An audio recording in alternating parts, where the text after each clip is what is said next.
Mary Pat and I held a town hall meeting in Burlington, Iowa. And just like this one, about the same size.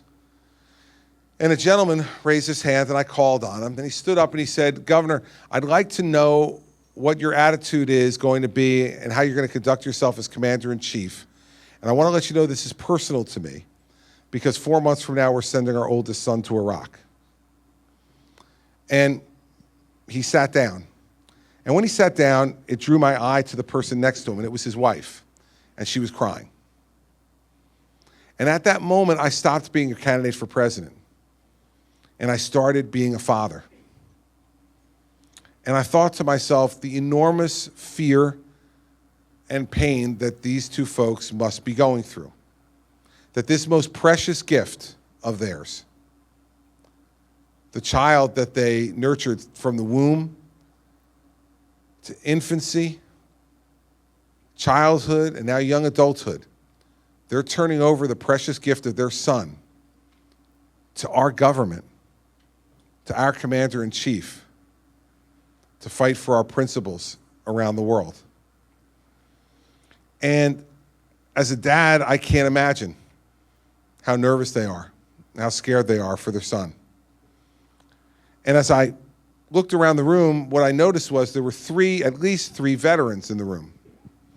I knew they were veterans because they had their baseball caps on that signified the conflict, the war that they had engaged in.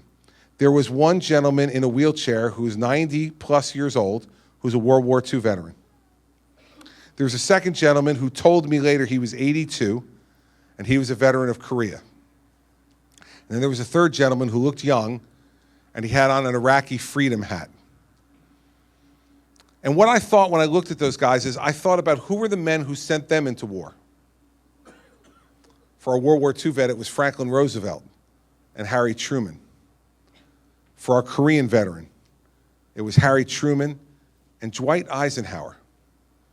And for our Iraqi freedom vet, it was George W. Bush. Now let's put aside for a moment any political disagreements you may have had or do have with any of those gentlemen. I think the one thing we can agree on is those were folks who took their responsibility as Commander-in-Chief in a way that was serious and sober and responsible, and understood that every time they made a decision, they were putting someone's son or daughter in harm's way. And so, here's what I want to suggest to all of you with respect when you go into the voting booth on Tuesday. I'd like you to imagine that that mother and father are standing on either side of you when you go into that voting booth. And that you're going to have to look them in the eye when you make your vote and say to them, I believe, fill in the blank, whoever you're pushing or marking the ballot for, that I believe that person is the best person to be Commander-in-Chief to protect your son's life. See, that's what this election is really all about. I know it's been an entertaining campaign. Believe me, I've been entertained too at times. Had quite a crew, haven't we? Governors and former governors, senators and former senators, business people, and a character. We've had it all. And I've been entertained, and I've laughed a lot too. And I know some of you have laughed in front of your television sets or listening to your radios or when the mail comes in the mail and you say, I can't believe some of the stuff that's been said or is being said. I can't believe some of the things these people are actually promising. And it's okay to be entertained by this. But showtime is over. Showtime is over. It's game time. And when it's game time, you want serious players on the field. And believe me, it's game time for that mother and father. Because when they kiss their son goodbye and send them off to war, they want to know that the Commander-in-Chief who is going to be there to protect him and to try to make sure he gets home whole, alive and whole, physically and psychologically, is a person who is prepared, who is ready, who you will be proud to have as the symbol of our nation, the personification of what America stands for, that the words that come out of his mouth and the actions that he takes will not only protect that young man and his family, but will make them proud that they are in the midst of making that sacrifice. This election is not just an opportunity to vent our anger, although we have anger and we have every right to it. This election is about who is going to lead America through this dark and dangerous time, who is going to bring us to the other side successfully and safe, and who will be able to look that mother or father in the eye, regardless of the result of that son's service, and say to them, I did my very best to honor your son's service and to bring him home to you.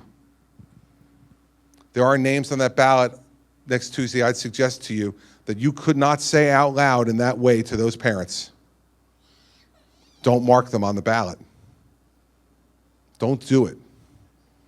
Mark the one that you think is most tested, most ready, most mature, most sober, most ready to take on this responsibility. And if you do, then I'll be governed by whatever decision you make. But we need to do that. In the end, I'm asking for your vote. I believe, unlike 4 years ago, that I am ready, that I've been tested, that I've been pushed, that I have been tried, and that I have kept moving forward.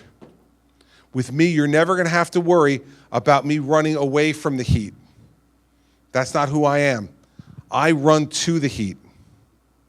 I want the heat. Because I know when I'm running into the heat that I am doing something of consequence. And there's no other reason to ask for this job than to want to do something of consequence for the country that's been so good to me. And so I ask for your vote on that basis. I ask for your consideration of support. And I urge you that no matter who you're going to vote for, to get to the polls next Tuesday, make sure you vote, make sure your voice is heard, and I would be honored and privileged to have your support. Thanks for coming tonight. I appreciate it.